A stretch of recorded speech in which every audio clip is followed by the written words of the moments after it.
നമസ്കാരം. ഏവർക്കും മറ്റൊരധ്യായത്തിലേക്ക് സ്വാഗതം. നാളെ 2026 ഫെബ്രുവരി മാസം 4-ാം തീയതിയാണ്, ബുധനാഴ്ച ദിവസം. ഒരുപാട് പ്രത്യേകതകളുള്ള ഒരു ദിവസം കൂടിയാണ് നാളെ വരാൻ പോകുന്നത്. പലരുടെ ഉള്ളിലുള്ള ചോദ്യം, അല്ലെങ്കിൽ പലരും ചോദിക്കാൻ ആഗ്രഹിക്കുന്ന ചോദ്യമാണ്, ഈ ഗ്രഹങ്ങൾ, നക്ഷത്രങ്ങൾ ഇവയൊക്കെ നമ്മുടെ ജീവിതത്തെ ബാധിക്കുമോ എന്ന്. ഇതൊക്കെ വെറും വിശ്വാസമാണ് എന്ന് പറഞ്ഞ് തള്ളിക്കളയുന്നവരും ഉണ്ടാകും. എന്നാൽ നമ്മൾ മനസ്സിലാക്കേണ്ടത്, പ്രകൃതിയിൽ നടക്കുന്നതായ ഓരോ ചലനവും നമ്മൾ മനുഷ്യരെ വളരെയേറെ സ്വാധീനിക്കുന്നുണ്ട്. ഇത് ആര് വിശ്വസിച്ചാലും ഇല്ലെങ്കിലും ശാസ്ത്രീയമായ ഒരു സത്യം കൂടിയാണ്. അപ്പോൾ കടലിൽ വേലിയേറ്റം ഉണ്ടാകാറുണ്ട്, വേലിയിറക്കം ഉണ്ടാകാറുണ്ട്. ഇതൊക്കെ നിയന്ത്രിക്കുന്നത് ചന്ദ്രനാണെങ്കിൽ, അതേപോലെ തന്നെയാണ് നമ്മൾ സാധാരണ മനുഷ്യൻ്റെ മനസ്സിൻ്റെ ആഗ്രഹങ്ങളെ സ്വാധീനിക്കാനും ചന്ദ്രനെന്ന ആ ഒരു ചന്ദ്രദേവന് സാധിക്കുന്നുണ്ട്. നാളെ ബുധനാഴ്ചയാണ്. ബുധൻ ബുദ്ധികാരകത്വമുള്ള, അല്ലെങ്കിൽ ബുദ്ധിയുടെ കാരകത്വം വഹിക്കുന്ന ബുധൻ എന്ന ഗ്രഹത്തിൻ്റെ ദിവസം കൂടിയാണ്. കൂടാതെ വിഷ്ണു ഭഗവാന് ഏറെ പ്രാധാന്യമുള്ള ഒരു ദിവസം കൂടിയാണ് നാളെ വരാൻ പോകുന്നത്. അപ്പോൾ നാളത്തെ ഗ്രഹനിലയും നക്ഷത്രങ്ങളുടെ വിന്യാസവും നമുക്കൊന്ന് പരിശോധിക്കാം. അപ്പോൾ ഇവിടെ ചില പ്രത്യേക യോഗങ്ങൾ കൂടെ നാളത്തെ ദിവസം രൂപം കൊള്ളുന്നുണ്ട്. ഇതിൻ്റെ ഫലമായി ചില നക്ഷത്രക്കാർക്ക് വലിയ ഭാഗ്യങ്ങളും മറ്റു ചില നക്ഷത്രക്കാർക്ക് ദൈവികമായ ചില ഭഗവാന്റെ കാവലുമൊക്കെ ലഭിക്കാൻ പോകുന്ന ഒരു ദിവസമാണ്. അപ്പോൾ ആർക്കൊക്കെയാണ് ഈ ഗുണങ്ങൾ ലഭിക്കുന്നത് എന്ന് നമുക്ക് നോക്കാം.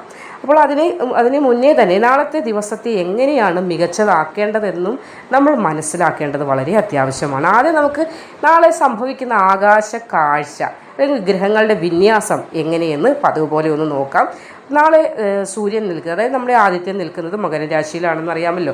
കൂടെ ഉച്ചബലവാനായി, അതായത് ഏറ്റവും ശക്തനായിട്ട്, ഒപ്പം തന്നെ കട്ടയ്ക്ക് ചൊവ്വയുമുണ്ട്.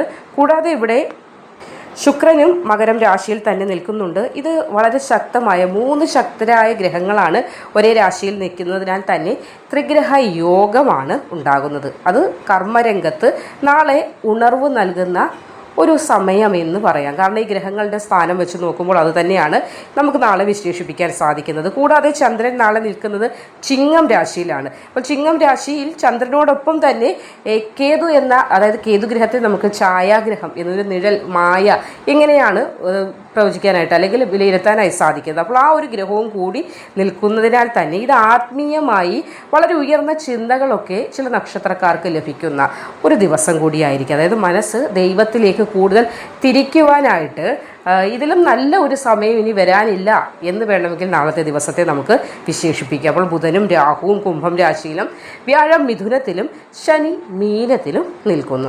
അപ്പോൾ ഇവിടെ എടുത്തു പറയേണ്ടതായ ഒരു കാര്യമുണ്ട്. നാളത്തെ നക്ഷത്രമാണ്, നാളെ നക്ഷത്രമായി വരുന്നത് പൂരമാണ്. അപ്പോൾ നാളെ ഒരു പകൽ മുഴുവൻ പൂരം നക്ഷത്രത്തിൻ്റെ സ്വാധീന വലയത്തിലായിരിക്കും. അപ്പോൾ അറിയാമല്ലോ, പൂരം എന്നത് ശുക്രൻ്റെ നക്ഷത്രം കൂടിയാണ്. ശുക്രൻ എന്നത് സുഖഭോഗങ്ങൾ, സന്തോഷം ഇതൊക്കെ നൽകുന്ന ഒരു ഗ്രഹമാണല്ലോ. അപ്പോൾ എന്നാൽ ചന്ദ്രൻ ഇവിടെ കേതുവിനോട് ചേർന്ന് നിൽക്കുന്നത് കൊണ്ട് തന്നെ ഭൗതികമായ സുഖങ്ങൾ അനുഭവിക്കുന്നതിനേക്കാൾ ഉപരി മനസ്സന്തോഷത്തിനും മനസ്സമാധാനത്തിനും അതേപോലെ ദൈവികമായ കാര്യങ്ങൾക്കുമൊക്കെ നാളത്തെ ദിവസം പ്രാധാന്യം കൊടുക്കുകയാണെങ്കിൽ അത് ഏറ്റവും ഉത്തമമായിട്ട് വരുന്നതാണ്. ചില ആളുകളുണ്ട്, കമൻ്റായിട്ട് പറയാറുണ്ട്, ഇതൊരു തട്ടിപ്പാണ്, അല്ലെങ്കിൽ നിങ്ങൾ പറയുന്നതൊന്നും ശരിയാകുന്നില്ല എന്ന്. അവർക്കുള്ളൊരു മറുപടി നമ്മുടെ പുരാണങ്ങളിൽ നിന്ന് തന്നെ ഞാനൊന്ന് പറഞ്ഞു തരാം. അതായത് ഒരിക്കൽ ശ്രീകൃഷ്ണൻ, അതായത് ഭഗവാൻ കൃഷ്ണനോട് അർജുനൻ ചോദിക്കുകയുണ്ടായി, കൃഷ്ണ, കർമ്മമാണോ വലുത് അതോ വിധിയാണോ വലുത് എന്നൊരു ചോദ്യം. അപ്പോൾ ഗ്രഹങ്ങൾ നമ്മുടെ ജീവിതത്തിൽ എത്രത്തോളം നിയന്ത്രണമാണ് നൽകുന്നത് എന്നതൊക്കെയാണ് അദ്ദേഹത്തിന് അറിയേണ്ടത്. അതാണ് ഭഗവാൻ കൃഷ്ണനോട് ചോദിക്കുന്നു. അതിന് മറുപടിയായിട്ട് നമ്മുടെ ഭഗവാൻ ചിരിച്ചുകൊണ്ട് ഒരു കഥ പറഞ്ഞു കൊടുക്കുകയുണ്ടായി. ഭഗവാൻ കൃഷ്ണൻ അർജുനന് പറഞ്ഞു കൊടുത്ത കഥ ഇങ്ങനെയാണ്. അതായത് ഒരു ഗ്രാമത്തിൽ വലിയൊരു പണ്ഡിതനും അതേപോലെ തന്നെ ഒരു സാധാരണ കർഷകനും ഉണ്ടായിരുന്നു. പണ്ഡിതനായ ആൾക്ക് ജ്യോതിഷത്തെക്കുറിച്ച് മുഴുവനായിട്ടുള്ള ഒരു ഗ്രാഹ്യം അല്ലെങ്കിൽ പഠനം ഉള്ള ആളായിരുന്നു. എന്നാൽ കർഷകനാകട്ടെ, അതായത് അറിയാമല്ലോ, കൃഷി ചെയ്തുകൊണ്ട് പോകുന്ന സാധാരണ ഒരു കർഷകനാണ്. അയാൾക്ക് അത്ര അക്ഷരാഭ്യാസമൊന്നുമില്ല. പക്ഷേ അക്ഷരാഭ്യാസമില്ലെങ്കിലും ആ വ്യക്തി തികഞ്ഞ ഒരു ഈശ്വര വിശ്വാസിയായിരുന്നു. മനസ്സിലാക്കുക, ആ വ്യക്തി തികഞ്ഞ ഒരു ഈശ്വരഭക്തനായിരുന്നു. ഒരു ദിവസം ഈ പണ്ഡിതൻ തൻ്റെ ഗ്രഹനില നോക്കിയിട്ട് പറഞ്ഞു, നാളെ എനിക്ക് മാരകമായ ഒരു ദിവസമാണ് വരാൻ പോകുന്നത്. പാമ്പ് കടിയേറ്റ് മരിക്കാനുള്ള സാധ്യതയാണ് കൂടുതലായും കാണുന്നത്. എന്നാൽ ആ പണ്ഡിതനങ്ങ് ഭയന്നു പോവുകയും ചെയ്തു. ആ പണ്ഡിതൻ എന്ത് ചെയ്തെന്നോ, ഭയന്നു പോയ ആ ഒരു സ്ഥിതിക്ക് അദ്ദേഹം വീടിന് ചുറ്റും മരുന്നുകൾ വിതറുകയുണ്ടായി. വാതിലൊക്കെ അടച്ച് ഉറങ്ങാതെ ഇങ്ങനെ കാത്തിരുന്നു. കാരണം ഇദ്ദേഹത്തെ ആ ഒരു ഭയം ആകപ്പാടെ അങ്ങ് വിഴുങ്ങിക്കഴിഞ്ഞിരുന്നു. അതേസമയം തന്നെ കർഷകൻ്റെ ജാതകത്തിലും അന്ന് വലിയൊരു അപകടം ഉണ്ടാകുന്നു എന്നൊരവസ്ഥ വന്നു. പക്ഷേ അയാളാണെങ്കിൽ ഒരു കാര്യങ്ങളും നോക്കിയില്ല. പതിവ് പോലെ തന്നെ എന്നും അദ്ദേഹം എന്താണോ ചെയ്യുന്നത് അതേപോലെ തന്നെ രാവിലെ എഴുന്നേറ്റ് ഭഗവാനെ എല്ലാം നിൻ്റെ കൈകളിലാണെന്ന് പ്രാർത്ഥിച്ചുകൊണ്ട് തന്നെ പാടത്തേക്ക് എന്നും പതിവ് ജോലിക്കായിട്ട് അദ്ദേഹം പോയി. വൈകുന്നേരമായി പണ്ഡിതൻ്റെ വീട്ടിൽ ഒരു ചെറിയ വിടവിലൂടെ ഒരു തേള് വന്ന് കയറുകയുണ്ടായി. ഭയന്ന പണ്ഡിതൻ എന്തോ ചെയ്ത് തേളിനെ കണ്ടത് ചാടി എഴുന്നേറ്റതും തലയിടിച്ച് വീണ് മരിക്കുകയും ചെയ്തു. എന്നാൽ പാടത്ത് പണിയെടുക്കുന്ന അക്ഷരാഭ്യാസം തീരെയില്ലാത്ത എന്നാലോ ദൈവഭക്തി തികഞ്ഞ രീതിയിൽ അല്ലെങ്കിൽ മികച്ച രീതിയിൽ ദൈവഭക്തി ഉണ്ടായിരുന്ന ആ കർഷകൻ്റെ മുന്നിൽ കൊടും വിഷമുള്ള ഒരു പാമ്പാണ് അന്നേ ദിവസം വന്നത്. ആ സമയം തന്നെ ഒരു ഗരുഡൻ എവിടെ നിന്നോ പറന്നു വന്ന് ആ പാമ്പിനെ റാഞ്ചി കൊണ്ടുപോയി. കർഷകൻ ആകാശത്തേക്ക് നോക്കി കൈകൂപ്പി. അദ്ദേഹത്തിന് മനസ്സിലായ കാര്യം എന്താണെന്ന്. അപ്പോൾ ഇവിടെ നിങ്ങളൊന്ന് ചിന്തിച്ചു നോക്കൂ, എന്താണ് സംഭവിച്ചത് ശരിക്കും? ഗ്രഹങ്ങൾ നൽകുന്നതായ സൂചനകൾ സത്യമാണോ ഇതിലൂടെ നിങ്ങൾ മനസ്സിലാക്കുക, അതോ കള്ളമാണോ എന്നത്? അതായത് ഇവിടെ പണ്ഡിതന് മരണം വിധിച്ചിരുന്നു, അത് സംഭവിക്കുകയും ചെയ്തു. അതേപോലെ തന്നെ കർഷകനും അപകടം സംഭവിക്കുമെന്ന് വിധിച്ചിരുന്നു. പക്ഷേ ഇവിടെ സമർപ്പണവും അതേപോലെ തന്നെ അതിലുപരി വിശ്വാസവും ഈ അപകടത്തെ എന്തു ചെയ്തു? ലഘൂകരിക്കുകയാണ് ഉണ്ടായത്. അപ്പോൾ മരിക്കേണ്ട സ്ഥാനത്ത് അവനൊരു ഭക്തി എന്ന മാർഗത്തെ മുറുകെ പിടിച്ചിരുന്നതിനാലും ഈശ്വരാധീനം വേണ്ടുവോളം ആ വ്യക്തിയിൽ ഉള്ളതിനാൽ തന്നെ അദ്ദേഹത്തിന് രക്ഷപ്പെടാനായി സാധിച്ചു. അതുപോലെ തന്നെ ജ്യോതിഷത്തിലും സത്യമാണുള്ളത്. നമ്മൾ പറയാറുണ്ട് വിധി വരും എന്ന് പറയുമ്പോഴും ദൈവത്തിൽ നമുക്കൊരു വിശ്വാസമുണ്ടെങ്കിൽ ആ ദൈവവിശ്വാസം എന്ന കുട നമ്മൾ ചൂടിയിട്ടുണ്ടെങ്കിൽ ഏത് മഴയാണെങ്കിലും നമുക്ക് നനയാതെ രക്ഷപ്പെടാനായി സാധിക്കും. അപ്പോൾ നാളത്തെ ദിവസം അത്തരത്തിലുള്ള ഒരു ദിവസമാണ് വരാൻ പോകുന്നത്. ഈശ്വര വിശ്വാസത്തോടെ നാളത്തെ ദിവസത്തെ നിങ്ങളും നേരിടാനായിട്ട് ശ്രമിക്കുക. അപ്പോൾ നാളെ രൂപം കൊള്ളുന്നൊരു പ്രധാന യോഗമാണ് നമുക്കിവിടെ മനസ്സിലാക്കേണ്ടത്. ഗജകേസരി യോഗത്തിന് സമാനമായ അതേപോലെ തന്നെ തുല്യമായ ഫലങ്ങൾ വന്നു ചേരുന്ന ആത്മീയ യോഗമാണ് സംഭവിക്കാൻ പോകുന്നത്. കാരണം ചന്ദ്രനും കേതുവും ചിങ്ങത്തിൽ നിൽക്കുന്നത് ഭക്തിക്ക് ഏറ്റവും ഉത്തമമായ ഒരു സമയത്തെയാണ് സൂചിപ്പിക്കുന്നത്. അപ്പോൾ ഈ ഒരു ഗ്രഹവിന്യാസം കൊണ്ട് നാളെ ഏറ്റവും കൂടുതൽ ഗുണം ലഭിക്കുന്നത് ഭരണി, പൂരം, പൂരാടം നക്ഷത്രക്കാർക്കാണ്. കാരണം ശുക്രൻ്റെ അനുഗ്രഹം ധാരാളം വന്നു ചേരുന്നതാണ്. വിചാരിച്ച കാര്യങ്ങളൊക്കെ ഈ നക്ഷത്രക്കാർക്ക് നടന്നു കിട്ടുന്നതാണ്. സാമ്പത്തികമായിട്ട് തടസ്സങ്ങൾ ഉണ്ടെങ്കിൽ പോലും നാളത്തെ ദിവസം അതൊക്കെ മാറും. കുടുംബത്തിലും സന്തോഷം വന്നു ചേരുന്ന ദിവസമാണ്.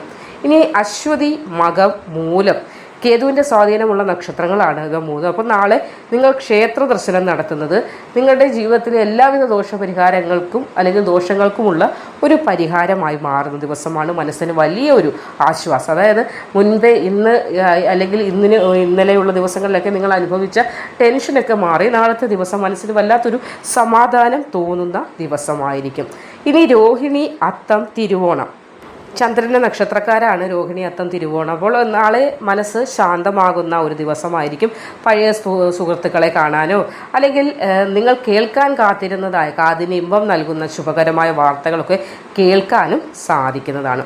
ഇനി പ്രത്യേകം ഒന്ന് നാളത്തെ ദിവസം ശ്രദ്ധിക്കേണ്ട നക്ഷത്രക്കാരുണ്ട്. അതായത് ഉത്രാടം, തിരുവോണം, അവിട്ടം നക്ഷത്രക്കാർക്ക് നാളെ ചന്ദ്രാഷ്ടമമാണ്. അതുകൊണ്ട് തന്നെ പുതിയതായ എന്തെങ്കിലും പ്രവൃത്തികൾ തുടങ്ങുന്നതാകട്ടെ അല്ലെങ്കിൽ ദൂരയാത്രകൾ നടത്തുന്നതാകട്ടെ, സംസാരങ്ങൾ തർക്കങ്ങളിലേക്ക് പോകുന്നത്, ഇതൊക്കെ വരാനുള്ള ദൂരയാത്രയിലും ബുദ്ധിമുട്ടുകൾ ഉണ്ടാകാറുണ്ട്. ചെറിയ ചെറിയ കാര്യങ്ങളാണെങ്കിൽ ചിലപ്പോൾ തർക്കങ്ങളിലേക്കൊക്കെ പോകാനായിട്ട് സാധ്യത കാണുന്നു. അതുകൊണ്ട് അല്പം മൗനം ഒന്ന് പാലിക്കുകയാണെങ്കിൽ നാളത്തെ ദിവസം കേടുപാടുകളൊന്നും വരാതെ മുന്നോട്ട് കഴിച്ചുകൂട്ടാനായിട്ട് നിങ്ങൾക്ക് സാധിക്കും. അപ്പോൾ ചുരുക്കത്തിൽ നാളെ ഓരോ രാശിക്കാരും ശ്രദ്ധിക്കേണ്ടതായ പ്രധാന കാര്യങ്ങൾ, അതായത് മേടം രാശിക്കാർക്ക് കർമ്മരംഗത്ത് ഉണർവുണ്ടാകും. ചൊവ്വയുടെ ബലം കൂടെ ഉള്ളതിനാൽ തന്നെ കർമ്മമേഖലയിൽ വലിയൊരു മാറ്റമുണ്ടാകും. അതായത് ഇനി ഇടവം രാശിക്കാർക്ക് വീട്ടിൽ ചില മംഗളകർമ്മങ്ങളൊക്കെ നടക്കാനുള്ള ഭാഗ്യം കാണുന്നുണ്ട്.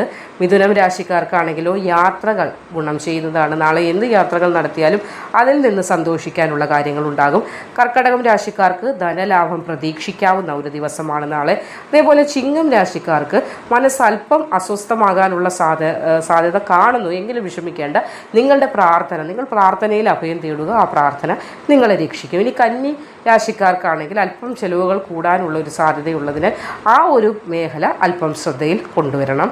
ഈ തുലാം രാശിക്കാർക്ക് സുഹൃത്തുക്കളിൽ നിന്ന് ചില സഹായങ്ങളൊക്കെ ലഭിക്കുവാൻ സാധ്യത കൂടുതലായിട്ട് കാണുന്നുണ്ട്. വൃശ്ചികം രാശിക്കാർക്കാണെങ്കിൽ ജോലിയിൽ അംഗീകാരം ലഭിക്കാൻ സാധ്യതയുള്ള ദിവസമാണ് നാളെ. ധനുരാശിക്കാർക്ക് ഭാഗ്യം കടാക്ഷിക്കുന്ന ദിവസം. അതേപോലെ മകരം രാശിക്കാർക്കാണെങ്കിൽ ആരോഗ്യകാര്യങ്ങളിൽ അല്പം ശ്രദ്ധ വേണം. കാരണം എന്തെന്നാൽ ചന്ദ്രാഷ്ടമമാണ്. ഇനി കുംഭം രാശിക്കാർക്ക് പങ്കാളിയിൽ നിന്ന് ഇതുവരെ കിട്ടാത്ത സ്നേഹവും ഒരു പരിഗണനയും ഒക്കെ ലഭിക്കുന്ന ഒരു ദിവസമായിരിക്കും നാളെ. പിന്നെ മീനം രാശി, ശത്രുക്കളെ ജയിക്കാനായി നിങ്ങൾക്ക് സാധിക്കുകയും ചെയ്യും. അപ്പോൾ നാളെ പരിഹാരം എല്ലാ നക്ഷത്രക്കാർക്കും പരിഹാരം എന്നോണം പറയാനുള്ളത് ബുധനാഴ്ച ആയതുകൊണ്ട് തന്നെ അടുത്ത് ശ്രീകൃഷ്ണ ക്ഷേത്രം ഉണ്ടെങ്കിൽ അവിടെ പോയി ഒന്ന് പ്രാർത്ഥിക്കുക. അതിൽ വിഷ്ണു ക്ഷേത്രത്തിലോ പോകുന്നത് ഉത്തമമാണ്. അറിയാമല്ലോ, ശ്രീകൃഷ്ണ ക്ഷേത്രത്തിലാണെങ്കിലും വിഷ്ണു ക്ഷേത്രത്തിലാണെങ്കിലും ഭഗവാൻ ഏറ്റവും പ്രിയങ്കരം തുളസിയാണ്. അപ്പോൾ തുളസിമാല സമർപ്പിക്കുന്നത്, തൃക്കൈ വെണ്ണ നിവേദ്യമായി നൽകുന്നതൊക്കെ വളരെ ഉത്തമമാണ്. ഇനി ക്ഷേത്രത്തിൽ പോകാത്തവർ എന്ത് ചെയ്യണമെന്ന് ചോദിച്ചാൽ വീട്ടിലിരുന്ന് തന്നെ ഓം നമോ നാരായണായ എന്ന മന്ത്രം ഒരു 108 ജപിച്ചാൽ മതി. ക്ഷേത്രത്തിൽ പോയ ഫലം തന്നെ നിങ്ങൾക്ക് വന്നു ചേരും. ഇത് നിങ്ങളുടെ ബുദ്ധിക്ക് ഒരു തെളിച്ചം ഉണ്ടാകുന്നതിനും തടസ്സങ്ങളൊക്കെ നീങ്ങി നാളത്തെ ദിവസം ശുഭകരമായി മാറുന്നതിനും സഹായിക്കുന്നതാണ്.